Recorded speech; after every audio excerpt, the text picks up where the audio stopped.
Hi, welcome to the Student Learning Commons at Simon Fraser University. We're going to be looking at decluttering your prose, where you're going to learn how to increase concision, coherence, and clarity in your writing. This workshop will go quickly, so if at any point in time you feel the need, please simply pause or rewind the video in order to review something that we've covered. Before starting, I'd like to acknowledge that this recording is being made on the unceded and rightfully owned territories of the Musqueam, Squamish, and Tsleil-Waututh people. And this is only one set of territories occupied by the 3 Simon Fraser University campuses. And the others include the Coquitlam, the Kwantlen, the Kutsi, the Semiahmoo, the Kikite, and the Tawasin. Please take a moment to consider the people who have stewarded whatever lands you happen to be on at this moment. The fact that the lands we're on have been stewarded for millennia have enabled us to be here today and in this learning environment. So, what are we going to learn in this workshop? We're going to learn about the 3 C's: how to be concise, clear, and coherent. Concise writing means that there's no irrelevant or unnecessary information. Replace vague words with strong, powerful words. Be specific. Specificity is what makes academic writing sound academic.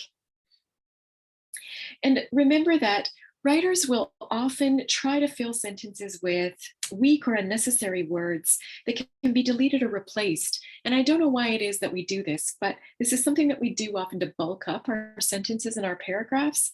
Words and phrases should be deliberately chosen for the work that they're doing.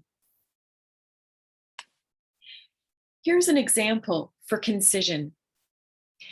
Working as someone who flips burgers was an experience that really helped me earn money during summer break.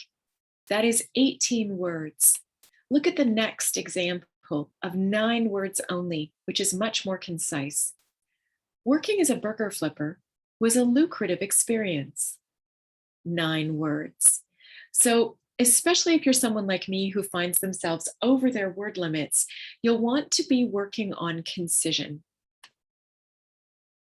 Here's another example. We're going to go from 20 words down to 9.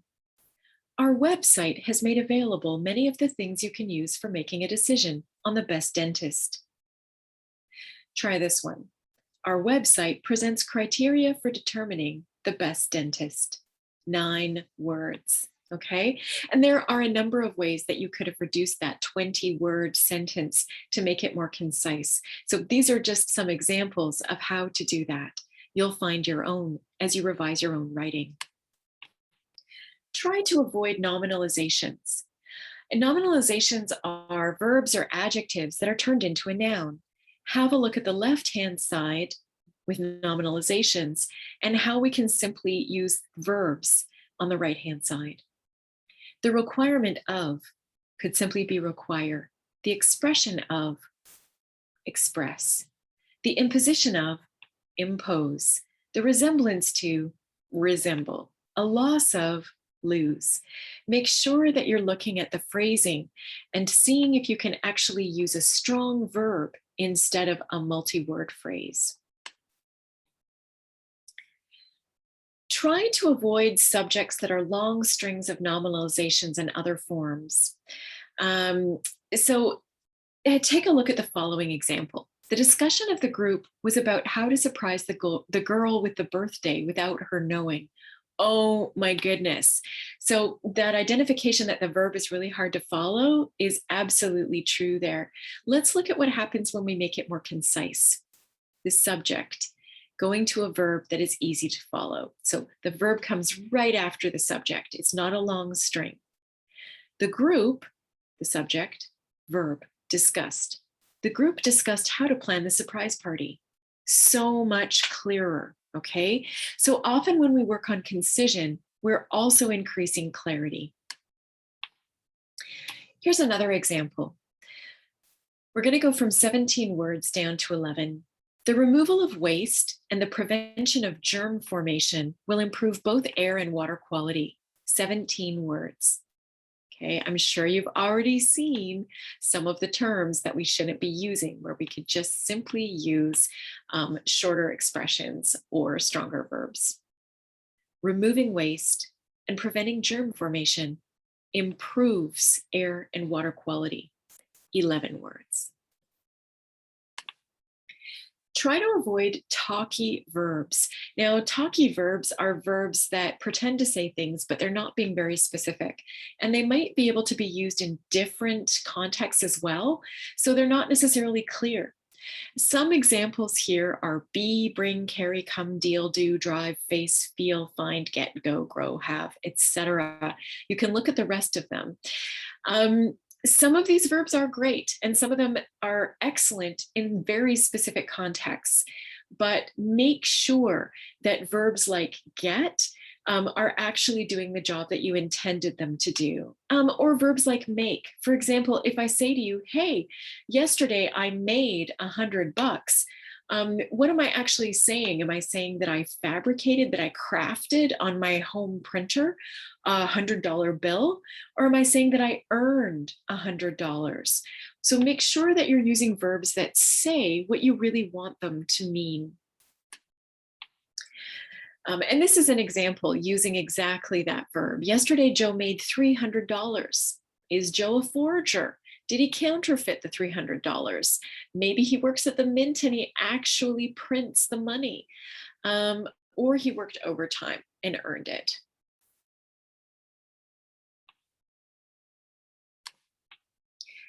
Try to avoid wordy phrasing. Again, this is kind of like the nominalizations, where instead of having just a simple, strong word, in that case a verb, you have 3 or more words that are taking up space, are indicative of. Why not just say indicate? At a rapid rate, I could just say rapidly. In the event of, if. In the event of an earthquake, if there's an earthquake. Is unable to, cannot. Okay, so you get the idea. One of the most common ones I find I use is in order to, and it can simply be shortened to.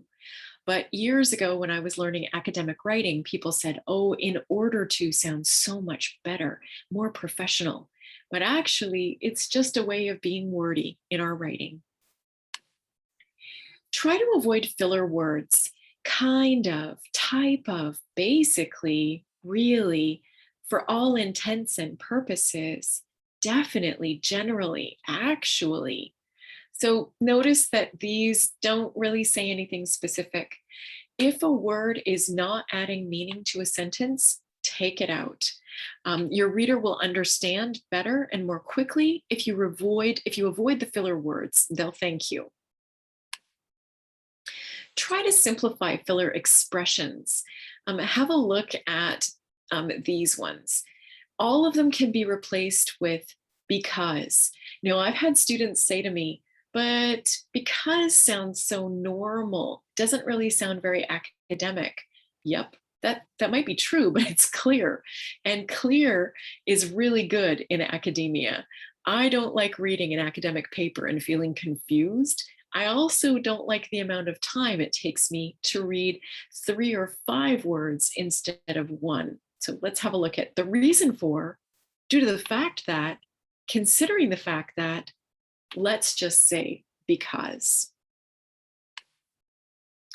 And again, this is another simplification of filler expressions, is able to, is in a position to, has the ability to. Why don't we simply say can?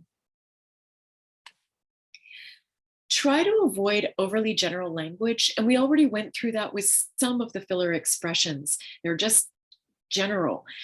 Basically was one of the ones that we looked at before. Partly, kind of, very much, very little. What does that really mean? Can you be specific? Can you use a number? If you're saying to a certain extent, to what extent? Always try to be more specific.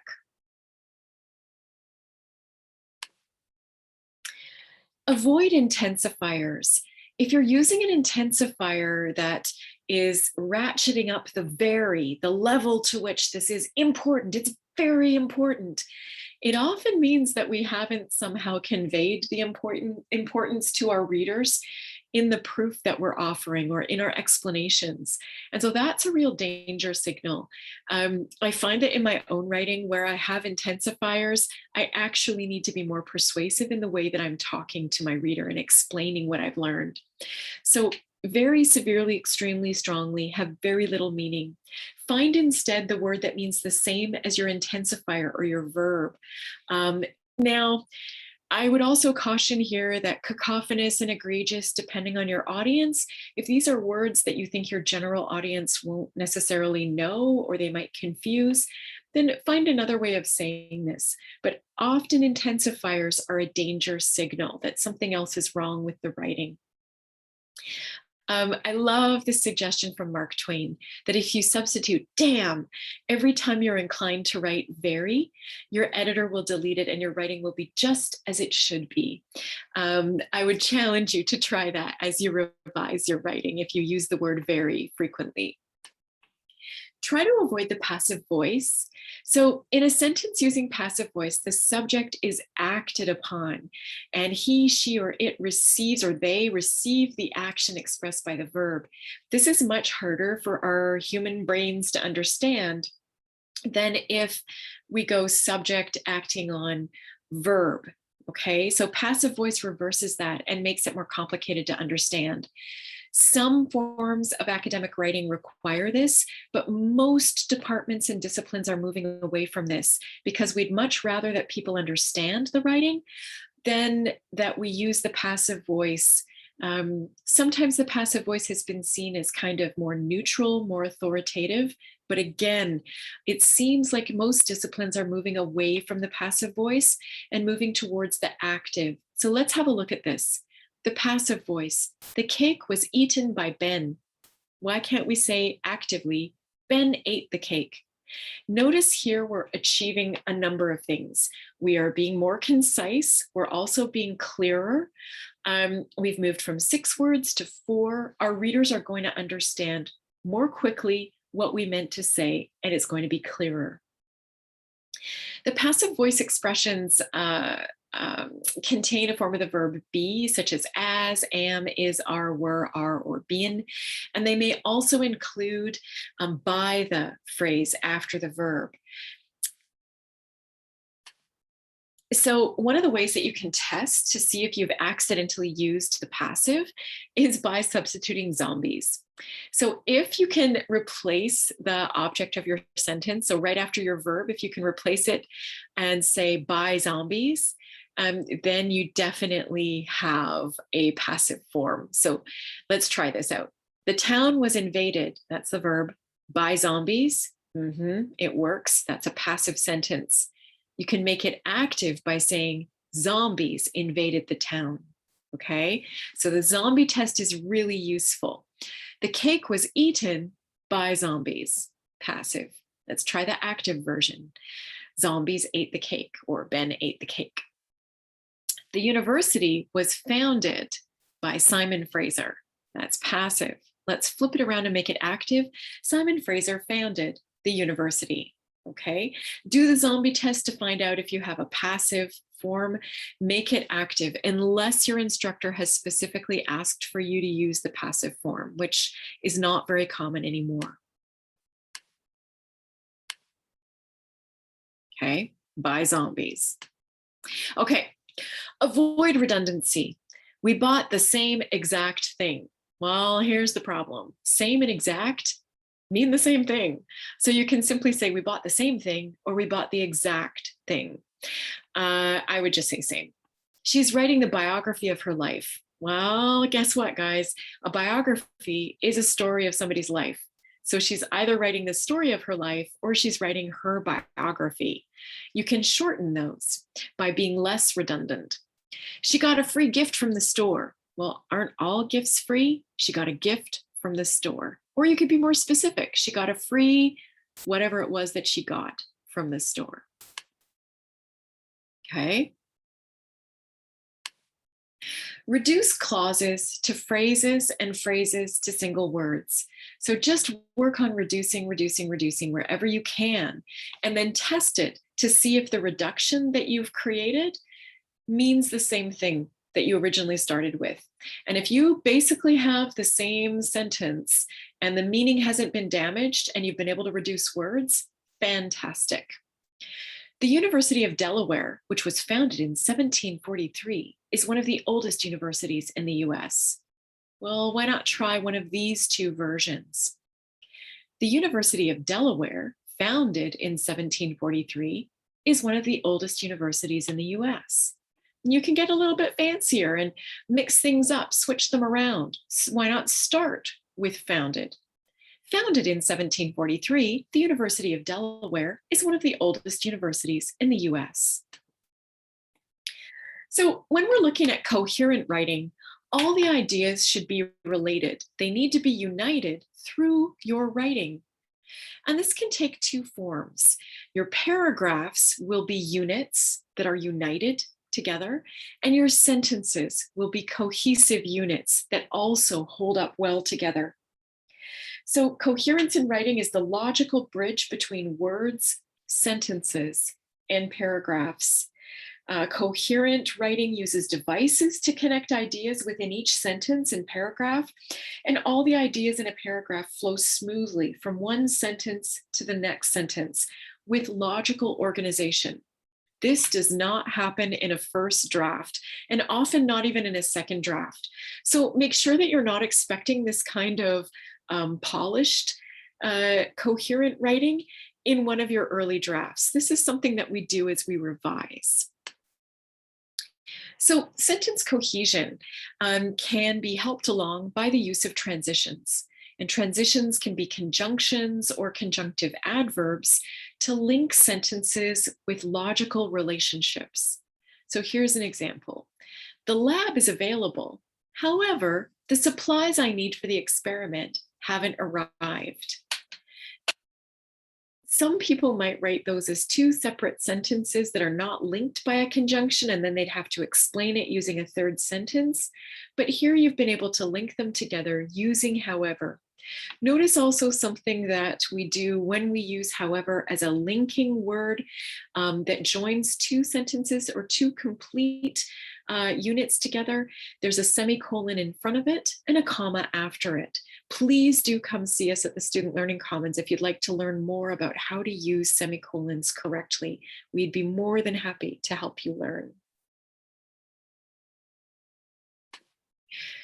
Types of transitions can include these. So they can be identifying sameness. So in other words, or that is, when you're restating in different words that will help your reader understand better.